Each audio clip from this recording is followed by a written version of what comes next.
Welcome back, and it is my pleasure to introduce Ivor Davis, a friend of mine and a writer and journalist who has, as I said earlier, had a front row seat to history, and he's written this book about his experiences with the Beatles called The Beatles and Me on Tour. So you were basically embedded with the Beatles in their 1964 first U.S. tour. Tell us about your first meeting with the Fab Four. Well, first of all, it's a delight to be beyond the red carpet, because as a journalist, you never get to actually be on the red carpet. No, we don't. It's all the movie stars and the celebrities that do it, and you just give them distance, as you know. You don't get in the way of the star. Well, today you are our star. Ah, thank you. Well, 1964, I was a journalist working for the London Daily Express, which was a huge newspaper in England in the days when people actually read newspapers. Yeah. Remember that back in the old days. 20th century? It was in the 20th century, and my office said the lads are coming to America, first tour. Get on the plane, meet them in San Francisco, travel with them, eat with them, drink with them, and cover this tour to see if they can conquer America like they've conquered Europe. And also, my editor said, you will be the ghost writer writing George Harrison's column, because as most of us knew, George was a great musician, great on the guitar, but his writing skills left something to be desired, and that was where I came in. Well, let me stop you for a minute there. So you ghost wrote an article for a column for George, but you didn't know him. So I didn't know him. How did you work with him, or how did you get his flavor? Well, to be honest with you, George of all the Beatles was the surliest one, the least communicative one. Wow. He was a youngster. He was the youngest in the group, and it was very hard to make the connection. And I was supposed to sit down with him, as good journalists do, and get it straight from the heart. Get him to talk about how he felt, what his reaction was, all the things, the juicy things. But George, one problem was he never woke up until 3 in the afternoon, because they went to bed at 3 a.m. They woke up at 3 in the afternoon. It was long past my deadline. And so what happened was I sort of concocted. You improvised. Improvised, yes, yes. Well, the improvisation was okay, but the problem was that George, 2 weeks into the tour, got me on the private jet that we all traveled on and said, your column that you're writing under my name is a load of old, he said shite, which is, I think you get the picture. Yeah. So I said, George, you know, if you sat down for me, even for half an hour, and told me what was spinning in your mind, it would work better. And after that, we got on much better, and being his ghostwriter, and so he gave me a lot better stuff than the rubbish I'd been turning out, concocting earlier. So that was my job with George, other than also covering the Beatles on this phenomenal, just an incredible, I always call it ticket to ride, because it was a ticket to ride. Well, you've said it was a wild ride. Wild ride. The whole tour was a wild ride for you. It was a wild ride because the Beatles never knew what to expect. Brian Epstein was very worried about whether the Beatles would be accepted, because many other, Cliff Richard, Tommy Steele, people most people have not heard of, came over as from heroes in England, came to America, fell flat. So he was worried, but as soon as I got there, I knew the moment I walked into the hotel in San Francisco and met the Beatles, and there were 2,000 girls outside the hotel screaming, I realized it was going to be big, and it was. Did they have any inkling that they were going to be accepted in the U.S., or were they just, you know, was it not a clue for them? Did they just, were they surprised by the whole? I think they were surprised until the opening night in the Cow Palace in San Francisco, when they walked in there and you know, the girls there, mostly girls screaming, took the roof off, and the only problem for most of the people in the Cow Palace in San Francisco was the fact that when the Beatles started playing their songs, you could not hear a single word, not a word, because the girls started screaming from start to finish, every single song, and so much so that along the way the Beatles couldn't hear themselves singing, and they sometimes lost their way, believe it or not.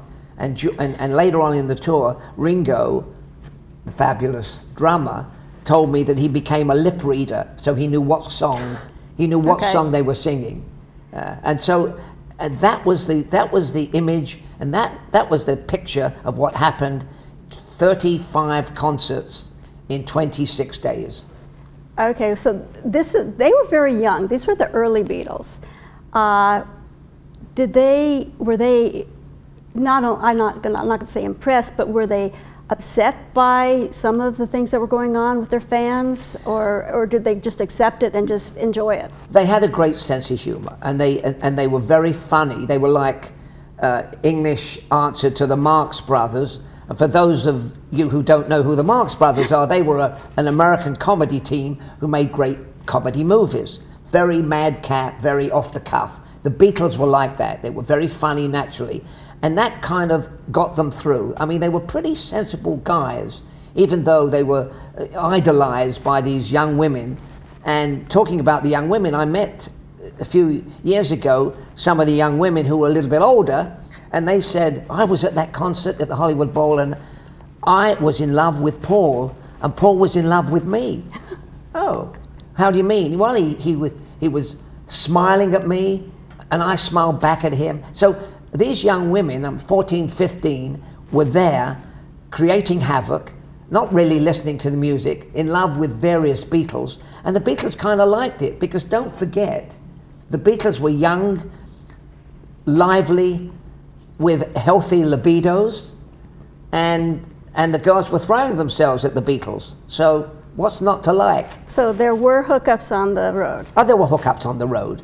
We didn't write about it. I didn't write about it. I knew if I said that John, who was married at the time, hooked up with somebody, which I saw a little bit of hanky-panky going on on occasions. If I wrote about that, Brian Epstein, their manager, would have given me a ticket to home.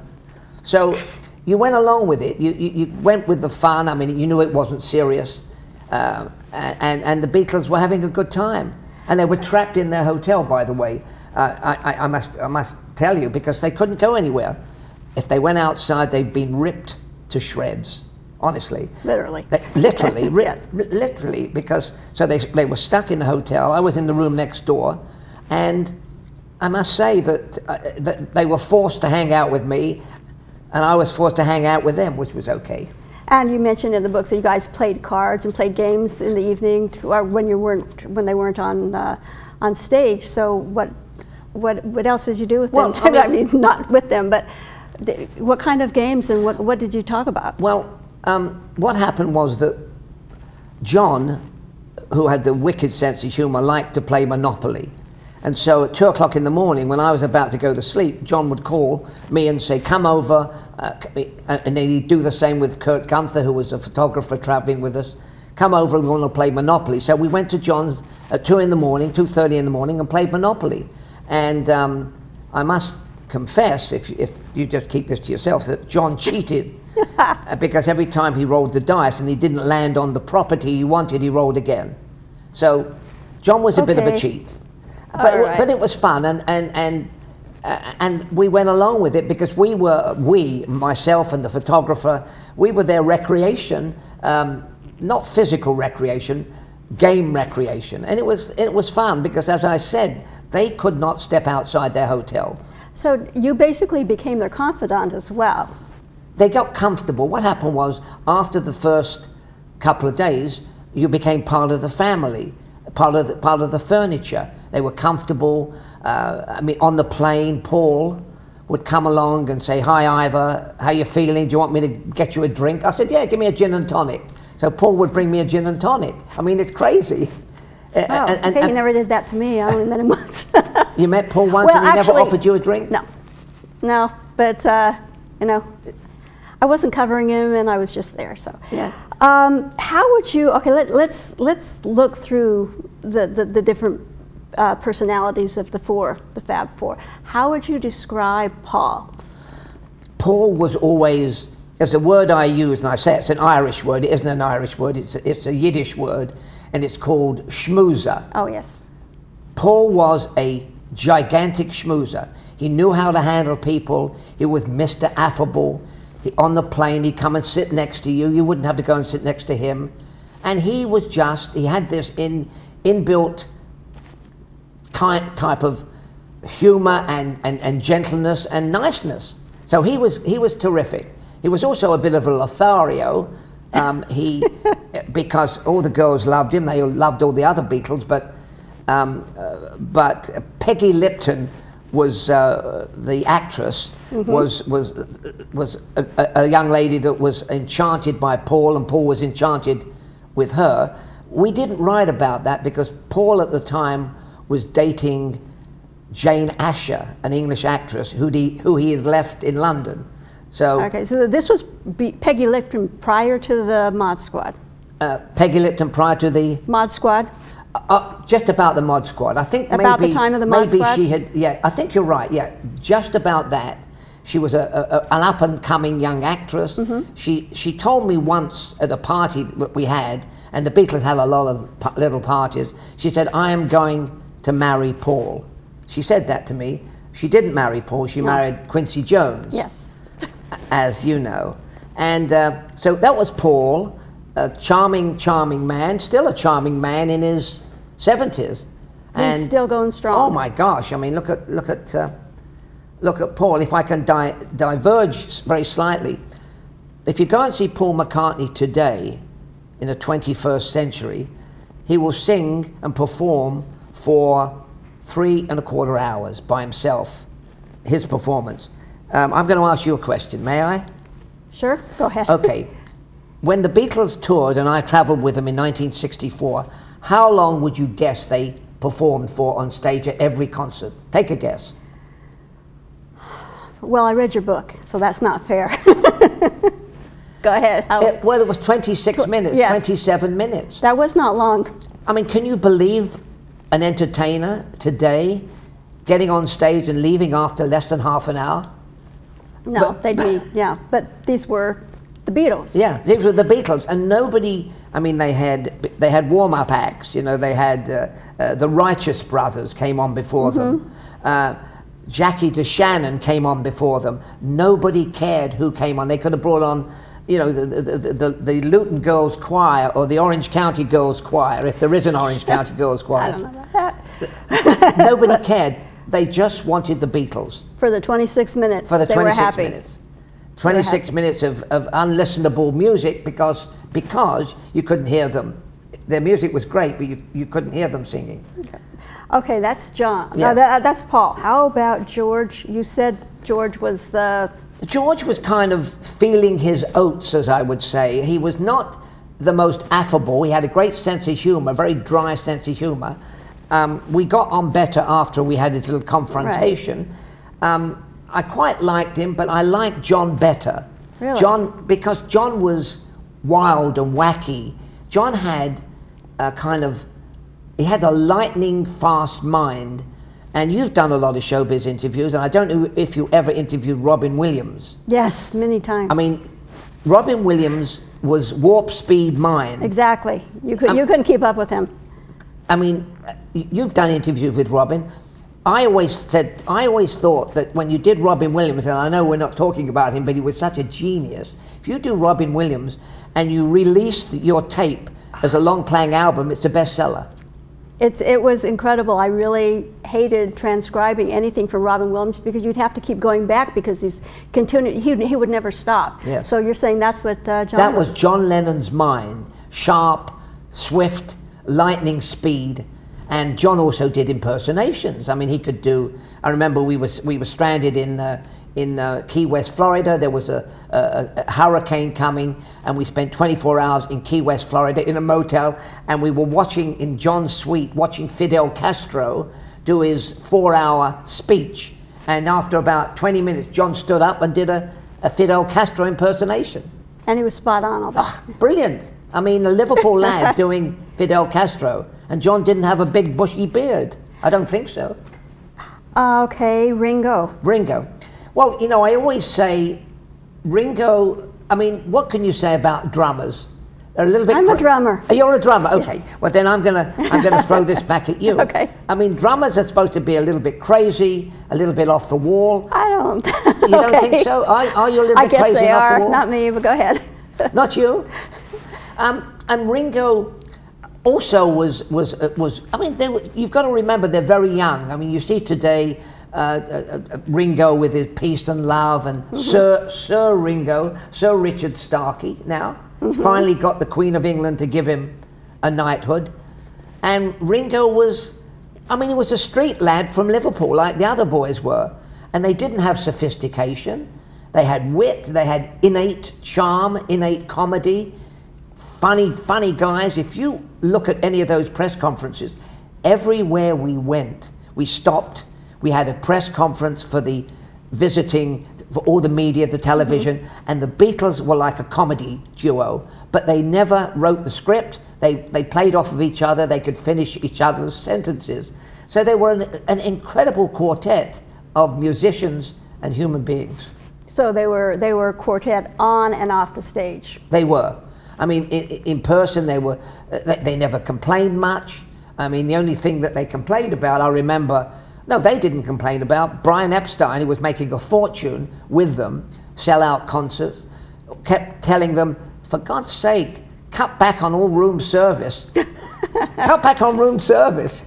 So, but Brian was trying to be a fiscal guy. He was the manager. He was the guy, as you know, Brian Epstein was the guy who created the look, the image, the haircuts, the suits, and he dragged them out of the Berlin red light district, and there's kind of greasy hair, and they're smoking, swearing, talking to the audience to deliver 4 clean-cut guys who enchanted America in 1964 and continue to enchant America forever. That's great. We'll be right back with more about the Beatles in a minute. Stay with us.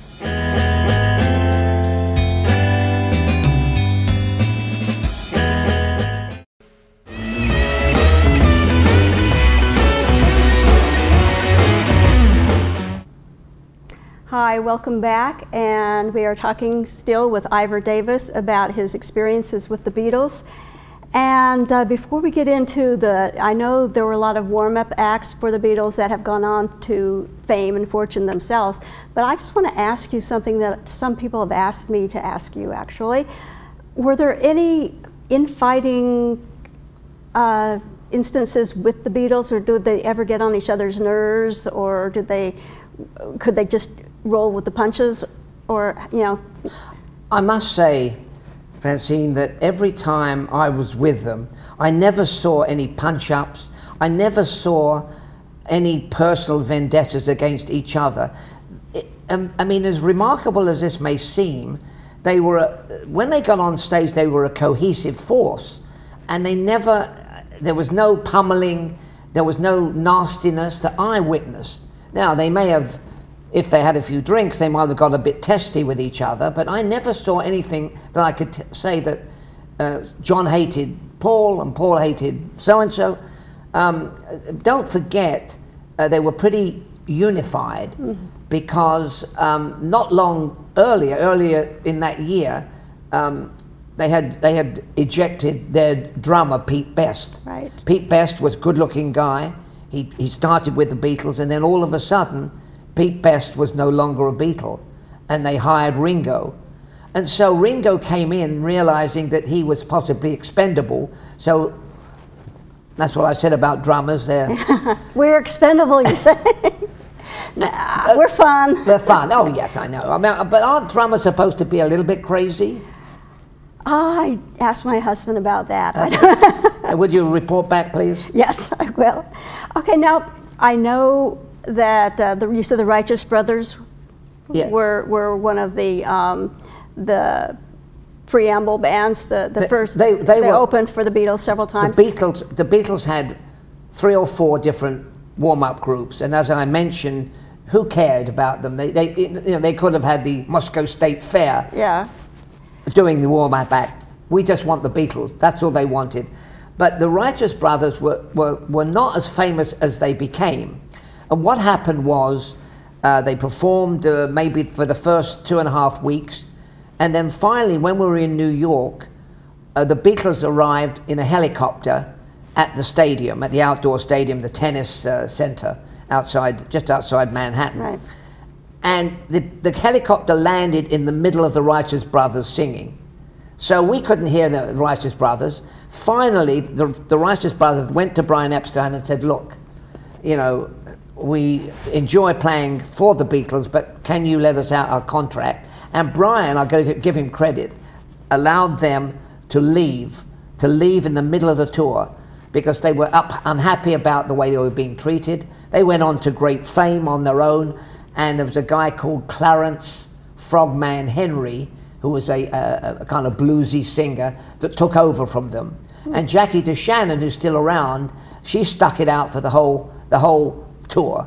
So that was really the pecking order of the opening act. Okay, I'm curious. The Beatles were on stage for 26 minutes. How long were their opening acts on stage for? I would guess that the opening acts were on stage for longer than the Beatles for the first half.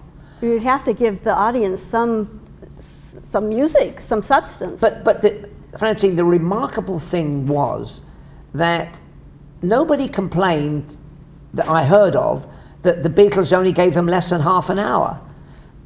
They came to see the Beatles, and to be honest with you, that's why at the end of when the Beatles finally broke up, John said, "We're like a circus freak show. I don't want to do this anymore. People are coming along not to hear our music because they couldn't hear. They've come along to see us. You know, we're like a traveling freak show, and so we don't want to do that anymore. We want to stop touring." And they did stop touring, and they went back to the studio, to Abbey Road, with George Martin, their brilliant composer, producer, and they produced a lot of great music. Because if I may just say, on that first American tour, if you remember some of the songs, I mean, you were too young to remember, of course.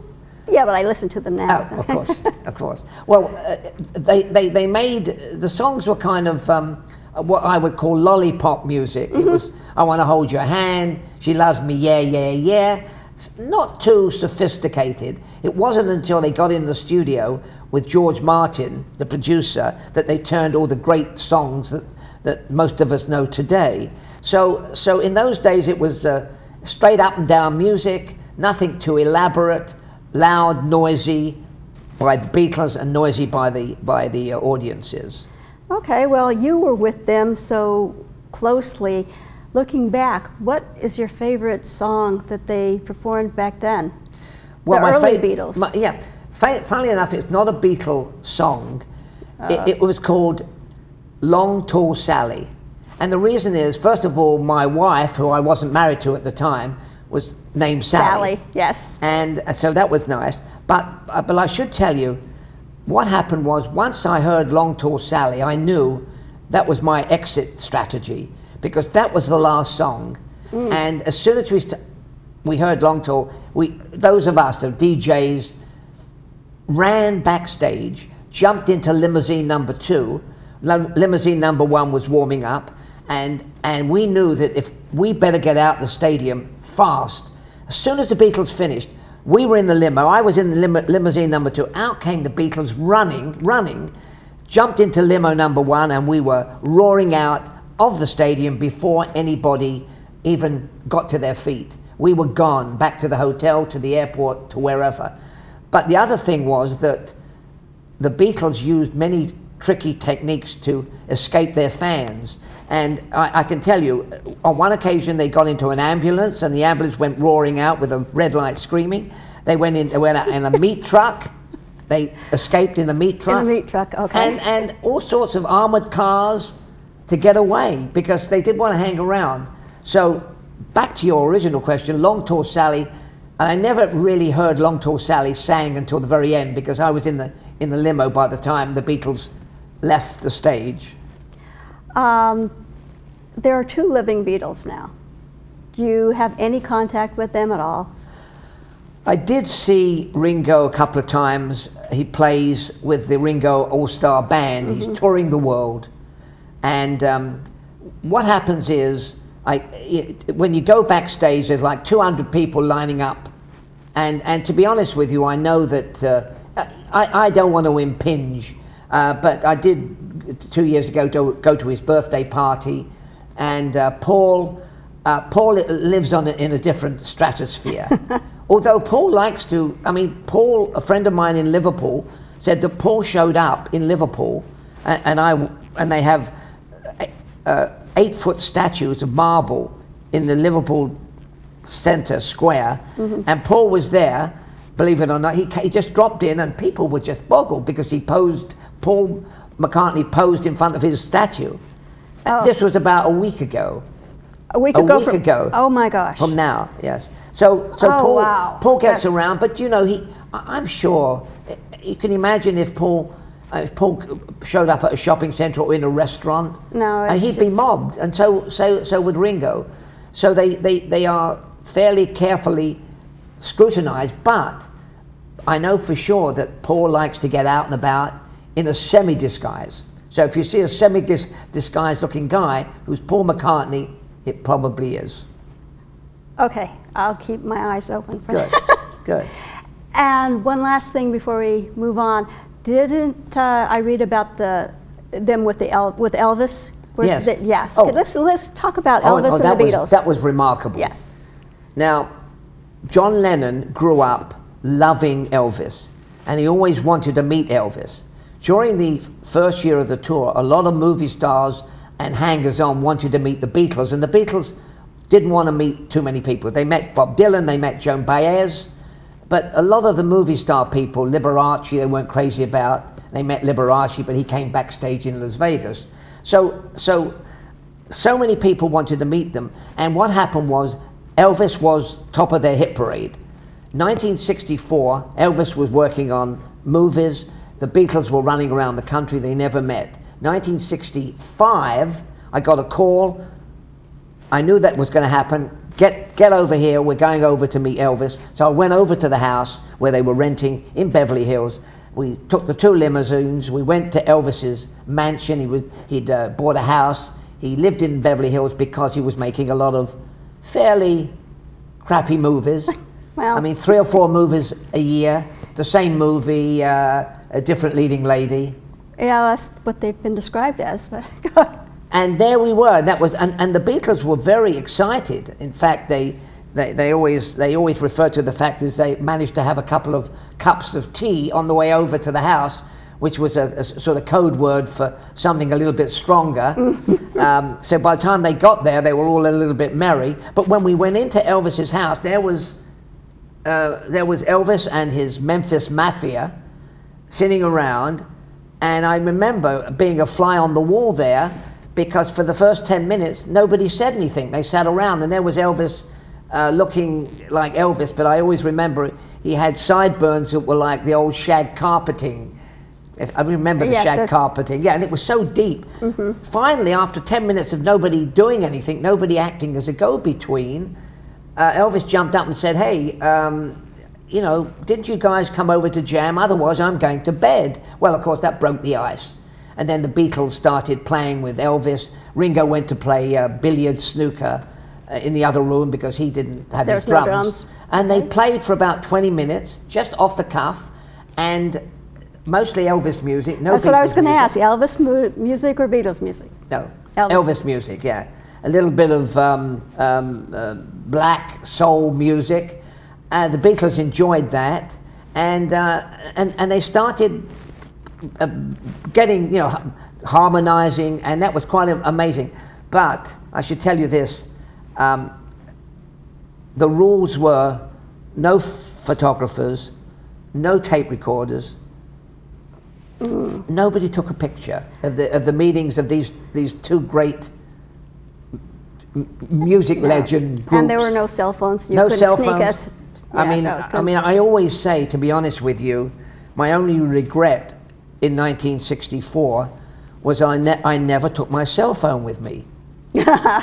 Well, okay, you're forgiven for that one. Yeah, okay, thank you. So nobody has a picture of Elvis and the Beatles. And I'll tell you, if we have time for a very quick follow-up, the Beatles loved that. They had a great time with Elvis finally, But in the years gone by, they became very upset with Elvis because Elvis bad-mouthed the Beatles to Richard Nixon.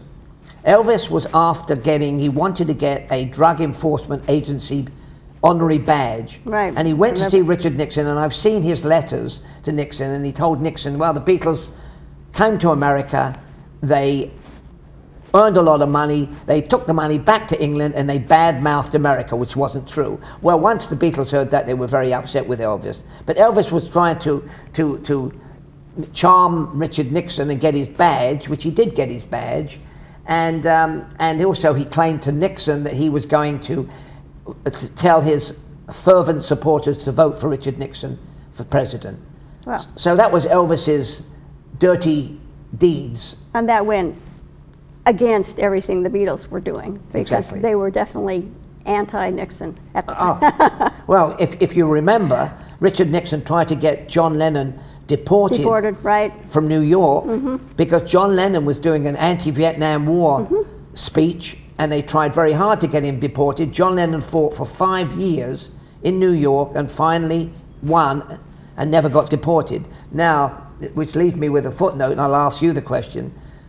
Can you imagine if John Lennon had been deported, he wouldn't have been at the Dakota Apartments that night?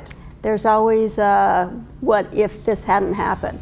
And that leads us to our second half of the show. And so we'll be back in a few minutes, and we'll talk with Ivor about his experience in the Ambassador Hotel at the time Robert Kennedy was assassinated. We'll be right back.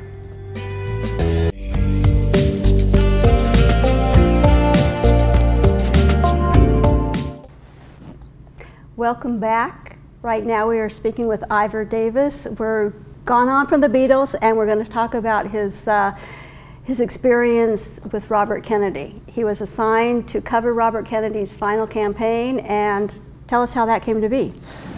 I worked for the London Daily Express, and we were doing a book about the election that year, and fortunately or unfortunately I was given Robert Kennedy to cover in California. I would say that's fortunate. Fortunately. Well, I say because we know what happened to Robert Kennedy. So as a journalist, it was a dream assignment. It was a dream assignment because, first of all, Robert Kennedy was the man who could be king. He could have followed in the footsteps, and I always say bring Camelot back to America after the terrible assassination of his John, his brother. So there I was in California covering Bobby, and Bobby had incredible charisma. Bobby affected so many lives. He was a Prince Charming with energy, and if I may throw the question back at you a little bit, Francine, you were young. Why was Bobby such a mesmerizing figure? I don't know.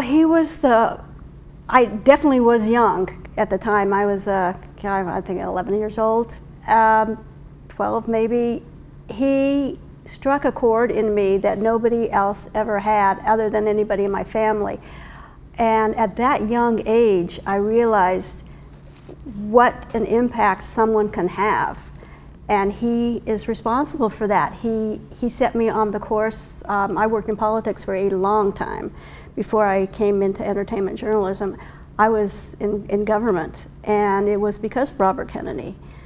And at that young age, I knew this guy had something that I needed to latch on to. Yeah. I stayed up for every election at that young age and watched everything. And the day of the California primary, at the end, I was going to bed, and they announced he was going to win, so I didn't stay up for the ending. I knew he was going to win. I thought, he's got it, I'm going to go to bed. And I woke up to the news. Yes. So. Well, I mean, I will take you back to the kitchen of the ambassador in a minute, but during our pre-conversation, you mentioned something, and again, if you don't mind me asking you, you worked for Teddy Kennedy. I did briefly. Briefly, but so my question in a way is, Teddy could have taken the mantle of the Kennedys. It didn't happen. Teddy didn't have, at the time I worked for him, he didn't have the gumption that he had at the end of his campaign. I was hired by his brother-in-law, Steve Smith, who you will talk about later. Yes. But yeah, I have many relationships with some of the Kennedy family, and Teddy didn't have what Bobby had. Yes. There was no way. Yes. Yes, I mean, he did come along much later in his career and blossomed at a later age, but he didn't run. But Bobby did have the magic, and I saw him. People on the campaign trail 50 years ago, this June, Bobby was set for the White House. And when I saw him, people wanted to touch him. And what I thought was incredible was wherever we went, San Francisco, San Diego, the lettuce fields, the California heartland, people wanted to touch him. And they touched him and they held his hand so much that at the end of the campaign, in early June, his hands were bruised and blooded from touching people. They just wanted, and there was a guy that was on the campaign that was his human anchor, hung on to Bobby so that he wasn't pulled into the crowd. And I do remember him, some of the members saying that he had to go to plastic cufflinks because his cufflinks were always being torn off. Absolutely. I mean, they wanted, I don't think it was deliberate, but they wanted a piece of him. They wanted a piece of him. And so, if I may jump to the night. Go ahead, you were there. The night of the election, I was covering it. I was at the Ambassador Hotel. Bobby knew he was going to win over Eugene McCarthy. A week earlier, he'd lost to Eugene McCarthy in Oregon, but now in California, which had 174 delegates to the convention, which is a big number of delegates, Bobby had it pretty well in his hand, which would have sent him to the convention as the favorite. He made a speech. He was tired. He said, on to Chicago. And then we were going to go to a press conference. And Bobby and his bodyguards, Rayford Johnson, who was a decathlon champion, and Rosie Greer. Rosie Greer, the football player, got separated. Bobby got taken through this kitchen pantry area. I followed maybe 30 to 40 paces behind, and I heard balloons bursting.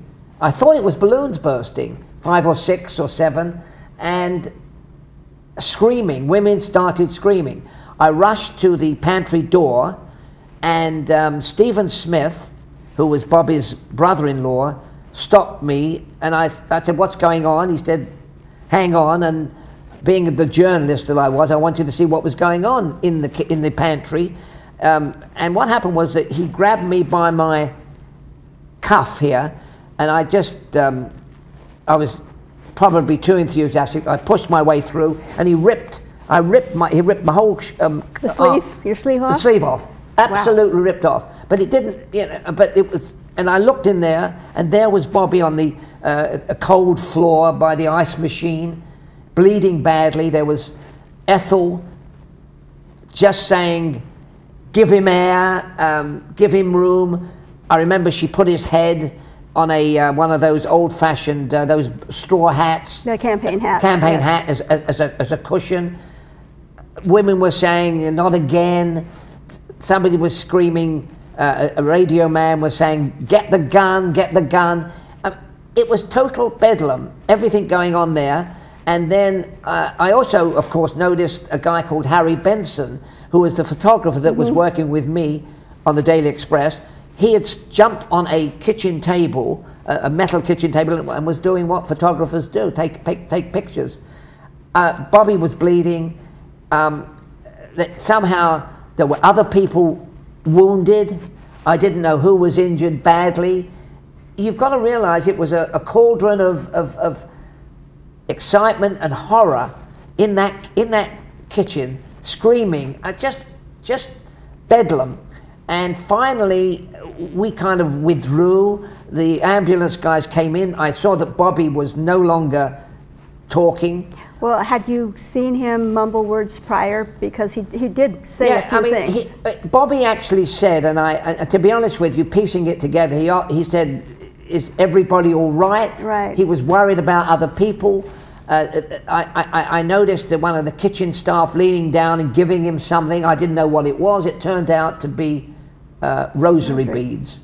And Ethel was absolutely ridiculous. And in one side there was this guy in blue jeans under a pile of bodies. And that turned out to be his assassin, Sirhan. And everybody was in shock. Had we seen what we saw? I mean, it's unbelievable. You don't really know what you saw. You're trying to piece it together in your head, but you're also watching everything going on. You are, and it's kind of like a slow motion thing, because as soon as they took Bobby away, and I saw Bobby was not saying anything, they took him away. We all withdrew from the pantry. The cops came. We sat around. We said, now, we kind of like tried to piece it together, because all sorts of things were going on. There were 4 people that were wounded, and then we went to the hospital, and they said Bobby is undergoing surgery. What do you do? I must say, when he was at the hospital, I ran to a coin box and called my London office and dictated, I don't even know what. I mean, it made the front page. I said, give us everything. So I dictated off the top of my head for the first edition of the paper, went to the hospital, and we sat around saying, did you see this? Did you see that? Well, you had a press pass. You were allowed in the hospital, or you were only in the front of it? We all had our campaign badges. Bobby's people knew who we were, because I'd been on the train with Bobby, little stop train. I'd been at the, on the bus when we did the cities of San Francisco and stuff like that. But in San Francisco, we went through Chinatown a day before, and I want to tell you that we heard explosions, and Bobby actually winced at the explosions, and of course they were firecrackers. That was harmless. So that was in San Francisco 24 hours before. And so there we were, not knowing what was going on, sitting around talking to each other, swapping information with the other news people, television people.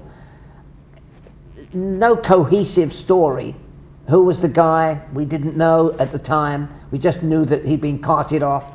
And then he got shot on June the 5th, shortly after midnight, 12:30 a.m. on June the 5th. 26 hours later, we were back at the hospital, and Frank Mankiewicz, who was his campaign manager, stood up and announced Bobby had died. Right. Bobby died on June the 6th, 1968 at 1:44 a.m. Right. That's etched in our memory. Etched in our memory, and that night was etched in our memory. And even today, we were talking before your show about one of the Kennedy children saying there was another gunman. Well, that's what I wanted to ask you. You said you might have heard 7 or 8 shots. Yes. Because apparently Sirhan only had 6 shots in his gun. Yes. Robert Kennedy Jr. and Paul Schrade, who was gravely injured in that kitchen, both are on the opinion now that they need to reopen the case, because they think if there's more than 6 shots, somebody else was there as well. Well, there's always going to, even with John Kennedy, was there a second shooter? But all I can tell you is on the night of the shooting, I wrote a story for London saying police are looking for a woman in a polka dot dress. Now, much later, we pieced it together, and it turned out there was a woman in a polka dot dress, and a witness said this woman was screaming, "We've shot Bobby." Now, I want to say that it could be easily misconstrued as they've shot Bobby, because why would somebody who's just tried to assassinate Bobby Kennedy stand in the kitchen and scream, "We've shot Bobby"? I think it was in the confusion, in the noise, in the madness, that it was, they've shot Bobby. Yeah, and in a time like that, you never, I mean, things get so out of whack. But I just actually last night finished reading Bobby Jr.'s book, and he does lay a lot of groundwork to the fact of his suspicions. Yes. So it might be worthwhile to reopen the case. It's up to the powers that be to do that, but you were there. When you saw Bobby and Ethel on the floor, was Ethel panicked? Was she calm? What was her demeanor? Ethel was frantic. Ethel, the picture that Harry Benson took is one that is kind of horribly iconic. She has her hand up there. She's saying, "Give him air, give him air." She was in shock. She was pregnant with their 11th child at the time. She'd been a real trooper on the campaign. She was pregnant. She was on the campaign. Bobby, pregnant Ethel, and their dog Freckles. I don't know if you ever met Freckles, but no, actually he was Bobby Jr.'s dog. Oh, okay. Well, now I know. But the interesting thing is, who knows, a second gun. But the interesting thing is, I covered the trial as well, and Sirhan confessed to shooting Bobby. Now, I don't think Sirhan was sophisticated enough. Was he used by somebody? He said he was drunk. He said he couldn't remember. He said he didn't like Bobby because of Bobby's attitude towards Israel and Palestine, and that's why he did it. And if you look at the young Sirhan, I don't think he's the kind of person. He could have been used as a dummy. He could have been a Manchurian candidate. We don't know that, and I don't think I don't know. It's not for us to speculate because there's too many options, you know, to go that. But were you at the hospital when Jacqueline came? No, I was not there when she came. What happened was, when they came to the hospital, not surprisingly, they were whisked in through back doors, and I don't think, and you could correct me, I don't think she showed up for pictures. No. I don't even think there were people who got anything of her. Maybe arriving at the airport. The airport's the only photos I've seen of her. Sure, and I think you know, they announced. The whole nation was in just total utter shock. And it has been written many, many times that the assassination of Robert Kennedy was more shocking and more disturbing to the country than that of JFK. Yes. Because it really changed the whole direction of this country. Well, in all the books that have been written, many of them say that Bobby somehow realized that he may end up another victim. I mean, it was always in his mind. Yes, he wrote about it, and he spoke about it several times. Yeah. So yes. So I mean, do you go out in life and? Yes. Okay. Well, I really want to thank you for coming by with your fascinating stories. And Ivor has his book, The Beatles and Me on Tour. Pick it up. It's full of many, many, many more stories than we just barely touched on it. And his, are you writing anything about Bobby Kennedy's? Are you going to write a book about that? I don't think I'm going to write a book about Bobby Kennedy, but like you, there's always some wonderful stories about dealing with politicians and showbiz people that you never actually wrote about when you wrote about them. So I might do something about something like. I had a crazy title called I've got to interview Julia Roberts, but there's a dead cat under the house. And I mean, it sounds ridiculous, but I actually was going to interview Julia Roberts, and somebody called me up just as I was about to leave and said that we think there's a dead cat under the house. I said, I can't help you because I'm going to see Julia Roberts, and she's going to talk about marrying Kiefer Sutherland. Oh. But I'm sure there's... we all have stories like that. We do. Anyway, thank you for joining us. This has been Beyond the Red Carpet. I'm Francine Brokaw, and we'll see you next time.